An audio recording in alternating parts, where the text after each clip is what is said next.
അതിന് ശേഷം നമ്മൾ 4 പീസ് ചിക്കനും ഒരു ഫ്രഞ്ച് ഫ്രൈസും 3 കൊക്കോക്കോലയും ഓർഡർ ചെയ്ത് വെയിറ്റ് ചെയ്തിരിക്കുകയാണ്. ഞാൻ കുറേ പ്രതീക്ഷിച്ചിട്ടാണ് പോയത് വെച്ചാൽ അവിടുത്തെ ഞാൻ എപ്പോഴും കഴിക്കുമ്പോൾ നല്ല ടേസ്റ്റ്, എനിക്ക് ഭയങ്കര ഇഷ്ടപ്പെട്ടതായിരുന്നു. പക്ഷേ ഈ പ്രാവശ്യം ഞാൻ പോയപ്പോൾ ചതിച്ചു ഗൈസ്, ചിക്കൻ ചതിച്ചു. ഫസ്റ്റ് ഞാനൊരു കേക്കാണ് ഓർഡർ ചെയ്തത്. ആ കേക്ക് വരാൻ വേണ്ടി വെയിറ്റ് ചെയ്യാണ്, ബാക്കിയൊക്കെ ഓൾ ബുക്ക് ചെയ്യാണ്. അപ്പം അതുവരെ വെയിറ്റിങ്ങിൽ നിൽക്കുകയാണ്, ഇതുവരെ വന്നിട്ടില്ല. ടൈം എടുത്ത് വരുമ്പോൾ ഞാൻ വിചാരിച്ചു, കുറേ പ്രതീക്ഷിച്ചു നല്ല ടേസ്റ്റ് ഉണ്ടാവുമെന്ന്. പക്ഷെ നോ ടേസ്റ്റ്.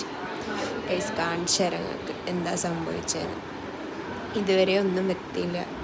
കുറേ നേരം ഇരിക്കണം, വെയിറ്റ് ചെയ്തിരിക്കുകയാണ്. അവസാനം എപ്പോഴെങ്കിലും വരുമെന്ന് വിചാരിച്ച് ബാക്കി അടുത്ത കേക്ക് വന്നു ഗൈസ്. കേക്ക് അടിപൊളിയായിട്ട് നല്ല